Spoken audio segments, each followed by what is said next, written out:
Okay guys, तो market में हल्का सा बियरिश ट्रेंड चालू है। तो बियरिश ट्रेंड के चलते हुए हम फिलहाल निफ्टी में ना कोई पोजीशन बनाते हुए हमने एक स्टॉक में पोजीशन बनाई है। जिस स्टॉक में आइडियली हम एक नॉन डायरेक्शनली प्ले कर रहे हैं और बहुत ही कम रिस्क के साथ, और जिसमें रिस्क टू रिवॉर्ड रेशियो भी बहुत बढ़िया है, उसमें हमने एक पोजीशन बनाई है।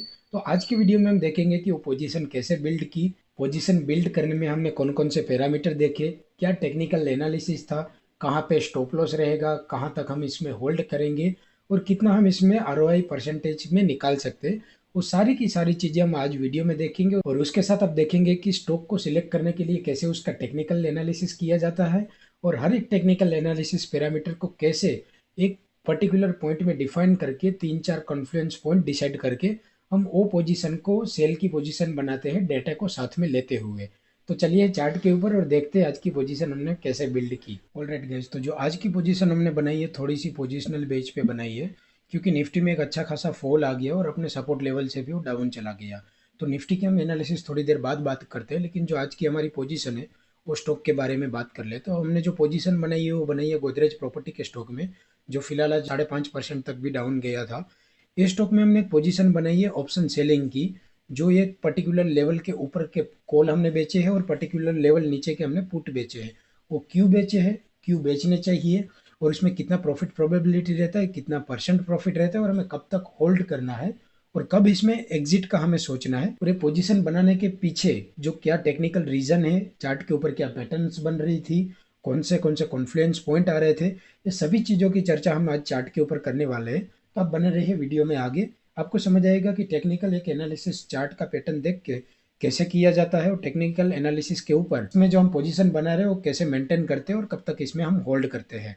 तो सबसे पहले अगर हम देखें गोदरेज प्रॉपर्टी का जो चार्ट है वो कुछ ऐसा आपको दिखेगा। अवली टाइम फ्रेम में अगर हम देखें तो इसने जो एक अच्छा खासा अप मूव दिया था, इसके बाद ये स्टॉक ऐसा मूवमेंट करता है कि एक डाउनफॉल देता है, उसके बाद रिट्रेसमेंट करता है। लेकिन इसने जो पहला रिट्रेसमेंट दिया उसके टाइम पे बना था इसका लोअर हाई, मतलब कि ये अपने प्रीवियस हाई को तोड़ नहीं पाया।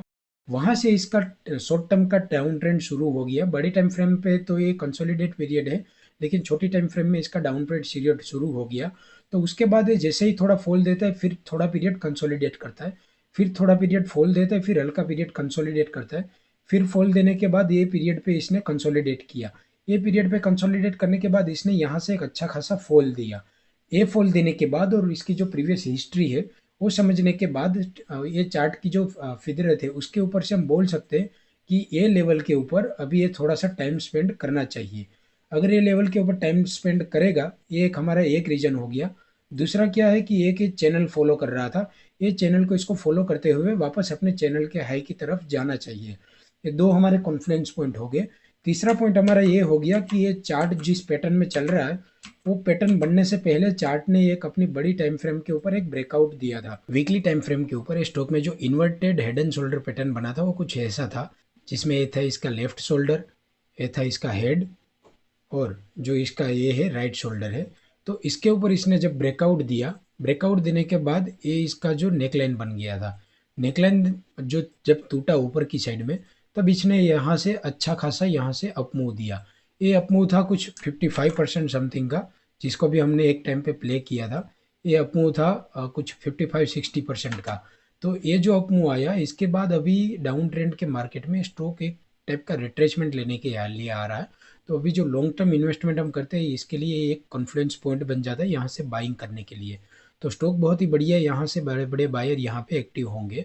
तो ये जो लेवल निकल के आ रहा है फिलहाल, ये लेवल कौन सा निकल के आ रहा है, ये लेवल की अगर हम बात करें तो ये एक इसका कॉन्फ्लुएंस लेवल बन जाता है, ये वाला। अब ये कॉन्फ्लुएंस लेवल क्यों बन जाता है 1850 से लेके 1650 तक का, क्योंकि इसमें 3 से 4 पॉइंट आते हैं। 3-4 पॉइंट की हमने जैसे बात की है चैनल वाले पॉइंट। दूसरी अगर बात करें तो ये कि ट्रेंड लाइन यहाँ से आ रही है, और तीसरी अगर हम बात करें तो डेली टाइम फ्रेम के ऊपर इसका 200 डे का मूविंग एवरेज भी यहाँ से आ रहा है, जो कि लॉन्ग टर्म इन्वेस्टमेंट के लिए बहुत बढ़िया पॉइंट माना जाता है कोई भी स्टॉक में लॉन्ग टर्म इन्वेस्ट करने के लिए। तो इसका जो 200 डे मूविंग एवरेज है वो एग्जिट यहीं पे आ रहा है, जो कि 1761 के आजू बाजू है। ओके, तो ये सब कंडीशन को ध्यान में रखते हुए अभी हम देखेंगे कि इसमें कौन सी पोजीशन ऐसी रहेगी जहाँ पे स्टॉक नहीं जाएगा, क्योंकि एज ए ऑप्शन सेलर हम ये डिफाइन करते हैं कि कहाँ पे ये नहीं जाएगा या फिर ये कितनी मूवमेंट नहीं करेगा। तो हम इसमें सपोर्ट और रेजिस्टेंस और ये 3-4 कॉन्फ्लुएंस के पॉइंट के हिसाब से देखेंगे, तो ये जो लेवल है, ये एक अच्छा खासा तोड़ा था। इसके ऊपर अभी इसको फिलहाल जाने के लिए ये जो टेम्पररी चैनल है, इसको भी ब्रेक करना पड़ेगा और पूरा ये जो बेस बना था, इस बेस को वॉलेट करते हुए ऊपर जाना पड़ेगा, जो कि एक फिलहाल दिसंबर मंथ की एक्सपायरी के लिए बहुत ही हार्ड है।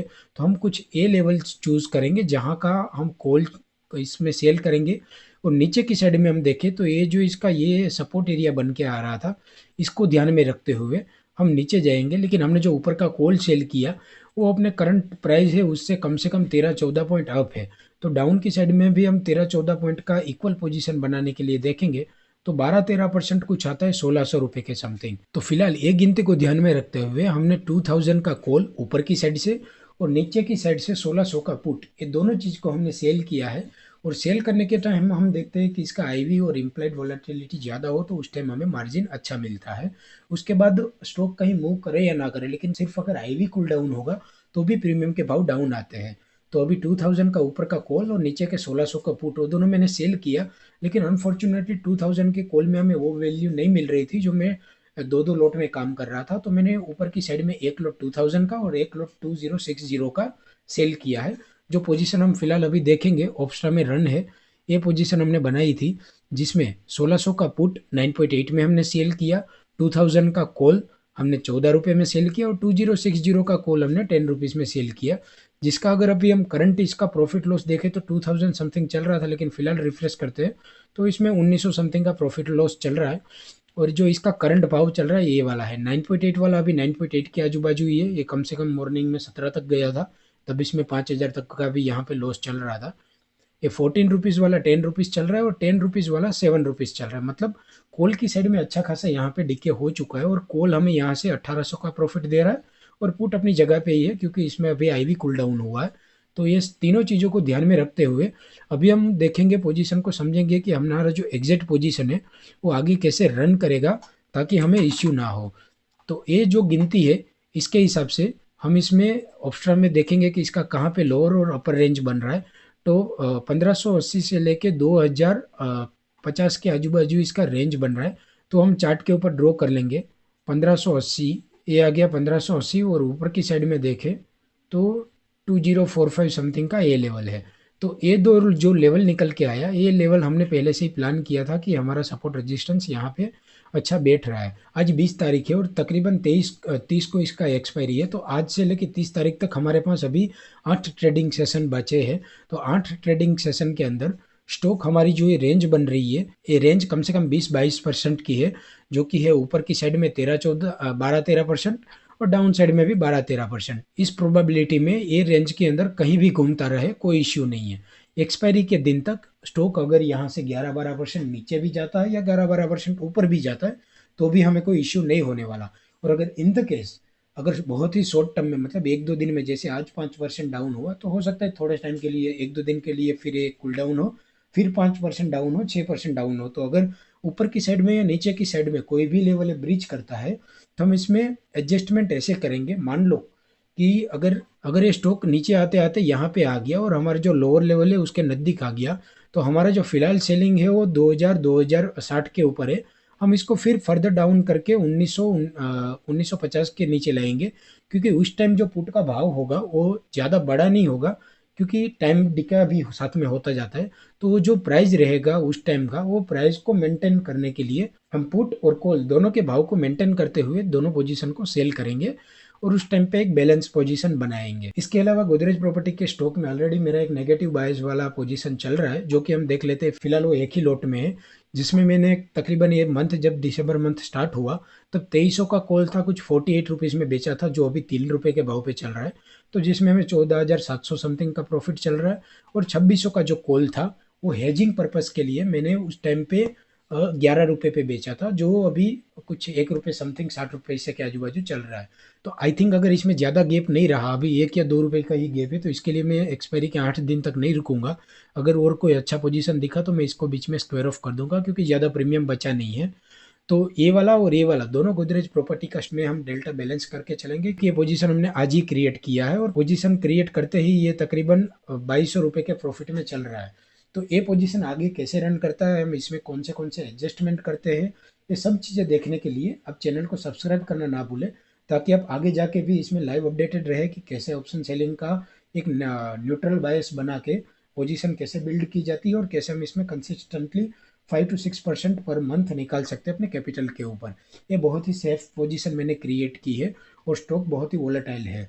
स्टॉक इतना वोलेटाइल है कि कभी भी मार्केट अभी तो गिर रहा है, अगर मार्केट नहीं भी गिर रहा तो कभी भी ये 5-6% अप भी रहता है और डाउन भी रहता है। तो इसीलिए इसमें हमें अच्छी वोलेटिलिटी मिल गई और वोलेटिलिटी के चलते हमें प्रीमियम ज़्यादा मिल गया, इसके लिए हम अच्छी इसमें पोजीशन बना सकते हैं। तो ये पोजीशन की फर्दर अपडेट और आगे के वीडियो देखने के लिए चैनल में बने रहिए। हाय फ्रेंड्स, तो आशा करता हूँ आपने पूरा वीडियो देखा है और आपको समझ में आया होगा कि कैसे एक ऑप्शन सेलिंग की पोजीशन बिल्ड की जाती है, जिसमें हमने अपना व्यू न्यूट्रल रखा है कि एक पर्टिकुलर स्टॉक है, इसका जो भाव चल रहा है वो इतने परसेंट के ऊपर नहीं जाएगा और नीचे इसके परसेंट नहीं जाएगा। पर्टिकुलर ये जो अपना 8-10 दिन का जो ट्रेडिंग पीरियड है उसके टाइम फ्रेम के बीच में।